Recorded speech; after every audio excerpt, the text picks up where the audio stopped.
A third of UK Muslims polled after the Charlie Hebdo attacks said that they had some sympathy with the attackers. A third.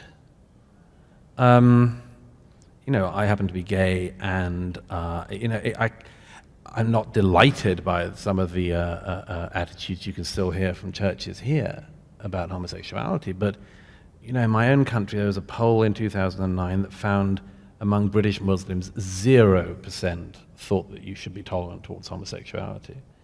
And a poll taken 2 years ago found that the majority of British Muslims wanted being gay to be made illegal now. So that's the sort of thing where you just start to worry. Okay, we've seen this off from one direction. What if it comes in another? And what if it benefits and gains from the fact that people are basically not primed to deal with it anymore? There's a documentary on Netflix, because I watch tons of documentaries on Netflix, especially when I'm on the road, and it's called Welcome to Leith. And it is about a bunch of Nazis or neo-Nazis who moved to a town somewhere in, Wyoming, Montana, someplace, and essentially tried to take it over. Right. And it's really eye-opening because it makes you wonder, well, what would happen if they tried to do this in my town? Now, it would take a lot of them to take over, Austin or New York or whatever, but in a small town, if you had a massive group of people show up with a particularly dangerous ideology, such that they could actually take over the city council, that they would become the dominant voting bloc. Right.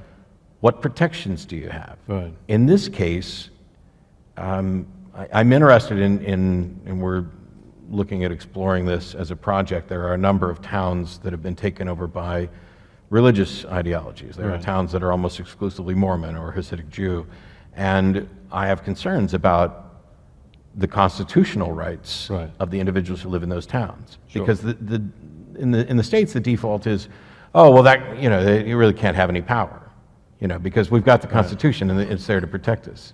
And as a reminder, you can in fact run for office anywhere in the United States if you're an atheist. Please stop spreading around that thing of my state constitution says you must believe. Yes, that was all settled by the Supreme Court in the 50s and then fought a couple other times as well, but you can run for office.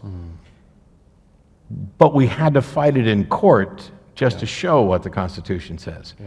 And if they could take over a town, I get why people are terrified of that.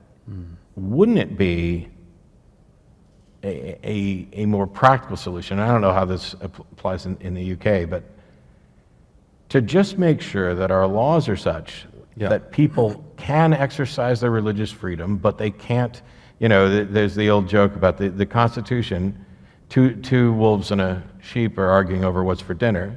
Sure. And the Constitution, or the democracy is what allows them all to vote, and the Constitution is what guarantees that the sheep's not going to be dinner. Yeah.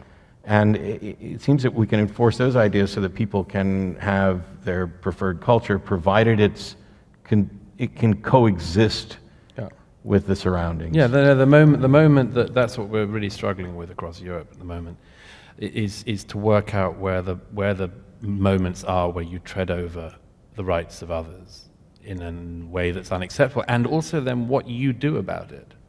Because this is, it's a dialogue of the demented at the moment, where the society says, there are some things we really strongly believe in, and if you don't believe in them, well, please do.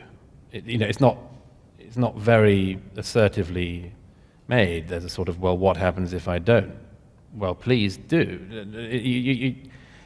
There's no follow-up. It starts to look like war and conflict and physical violence ends up being inevitable if you can't come to a reasonable... Yes, and some people do fear that's the case. I don't take as apocalyptic a view as that, but there's a long way for this to run, and it doesn't all go in a good direction.